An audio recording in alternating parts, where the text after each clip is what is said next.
Patrice Verchères, bonjour. Bonjour. Vous êtes député, vous êtes aussi président du groupe des élus républicains au Conseil régional. Comme député, vous êtes un des deux seuls survivants dans le Rhône qui a résisté à la vague macroniste. Alors, je voudrais d'abord savoir, Patrice Verchères, quand vous voyez que le gouvernement supprime l'ISF, renonce aux emplois aidés, veut remettre de l'ordre dans nos finances et réussit même à prendre des mesures pour que notre législation soit mieux adaptée pour lutter contre le terrorisme, vous n'avez pas envie de le soutenir parfois? Bien non, pas du tout, parce qu'il y a beaucoup de communication.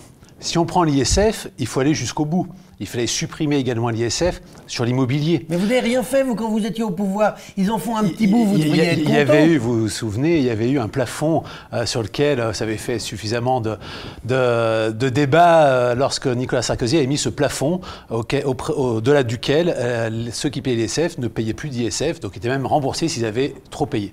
En ce qui concerne ensuite les contrats aidés, c'est vrai que nous avions également dit que nous ferions une baisse des contrats aidés, mais là c'est l'annonce brutale des contrats aidés du jour au lendemain qui pose problème, notamment pour les collectivités locales, les associations.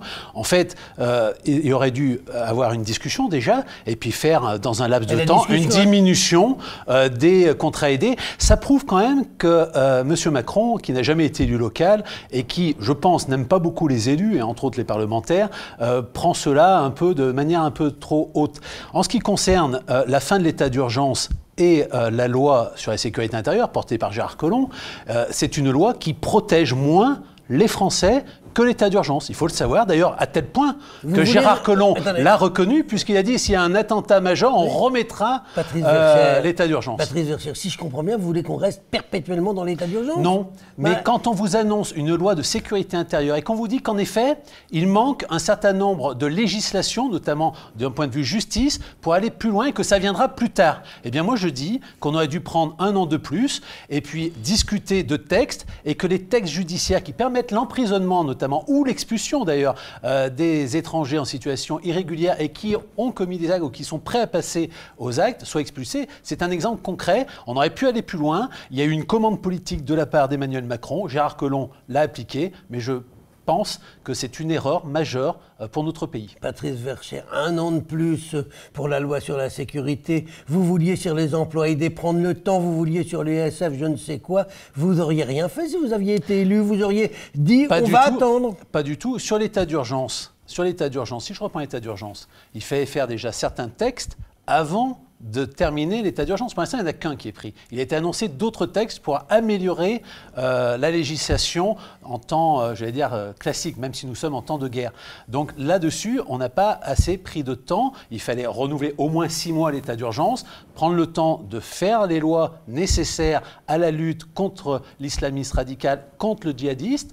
Et puis ensuite, en ce qui concerne les contrats aidés, oui, c'était sur un an, une diminution. Ce que nous avions promis, vous savez, monsieur Macron nous annonce une baisse dans son programme de 120 000 fonctionnaires.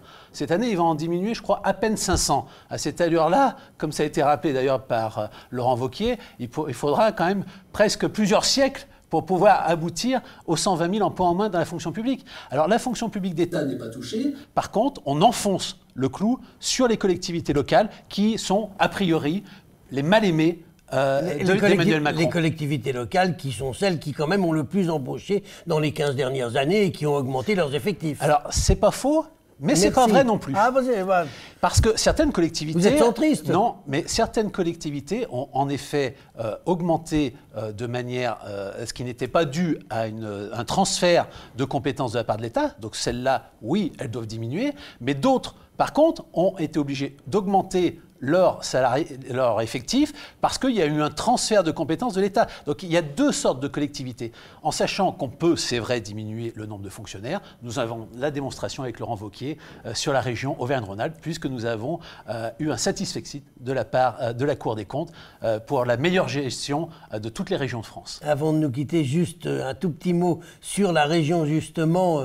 Laurent Wauquiez a décidé de baisser de 10% les crédits à l'Opéra de Lyon, qui dans le même temps vient d'être nommé meilleur opéra du monde. Est-ce que c'était très opportun?